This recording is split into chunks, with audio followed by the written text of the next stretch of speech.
വിദ്യാഭ്യാസ മേഖലയിൽ കൂടുതൽ വിദേശ പഠന അവസരങ്ങൾ കണ്ടെത്തുന്നതിനായി 2026 കർമ്മ പദ്ധതികൾ പ്രഖ്യാപിച്ച സാൽവേ മരിയ ഇന്റർനാഷണൽ. കൃത്രിമ ബുദ്ധി, മാറുന്ന പുതുതലമുറയുടെ താൽപ്പര്യങ്ങൾ എന്നിവയെ അടിസ്ഥാനമാക്കിയാണ് പുതിയ പദ്ധതികളെന്ന് കൊച്ചിയിൽ നടത്തിയ വാർത്താ സമ്മേളനത്തിൽ ഭാരവാഹികൾ അറിയിച്ചു. 19ാം വർഷത്തിലേക്ക് കടക്കുന്ന സ്ഥാപനം ഗുണനിലവാരത്തിൽ വിട്ടുവീഴ്ചയില്ലാതെ 20-ലധികം രാജ്യങ്ങളിൽ സേവനം ലഭ്യമാക്കുന്നുണ്ട്.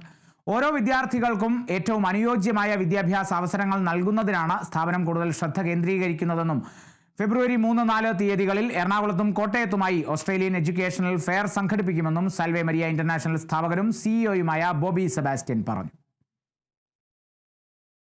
ഇപ്പം കാലം AI കിടക്കുന്നു. ഇപ്പോൾ സാൽവേ മരിയ AI ടെക്നോളജീനെ അതിൻ്റെ ബിസിനസ്സിലോട്ട് പല മേഖലകളിലോട്ടും കൊണ്ടുവരികയാണ്. ഒരിക്കലും പഠനം തുടങ്ങുമ്പോൾ നിങ്ങളെ തേടിയൊരു ജോബ് അവിടെ ഇല്ല. നിങ്ങൾ പഠനത്തിലൂടെ അത് കണ്ടെത്തുകയാണ് വേണ്ടത്. അതിന് ആ രാജ്യത്തിൻ്റെ ഇമിഗ്രേഷൻ സാഹചര്യങ്ങളും കൂടെ അനുകൂലമായിരിക്കണം. ആ രാജ്യം എല്ലാവരും തിരിച്ചു പോയിക്കോളും എന്ന് പറയുന്ന ഒരു സാഹചര്യത്തിലാണ് എന്നുണ്ടെങ്കിൽ നല്ല വിദ്യാഭ്യാസത്തിന് വേണ്ടി വിദേശത്ത് പോവുക. ആ നല്ല വിദ്യാഭ്യാസം ആ രാജ്യത്തോ മറ്റൊരു രാജ്യത്തോ ഇനി നിങ്ങളുടെ സ്വന്തം രാജ്യത്തോ നിങ്ങൾക്ക് നല്ലൊരു തൊഴിലിലോട്ട് നിങ്ങളെ തീർച്ചയായിട്ടും നയിക്കും. അപ്പോൾ നല്ല വിദ്യാഭ്യാസത്തിൽ ഊന്നിയുള്ള അഡ്വൈസാണ് സാൽവേ മരിയ ഓൾവേസ് വിദ്യാർത്ഥികൾക്ക് കൊടുക്കാൻ ട്രൈ ചെയ്യുന്നത്.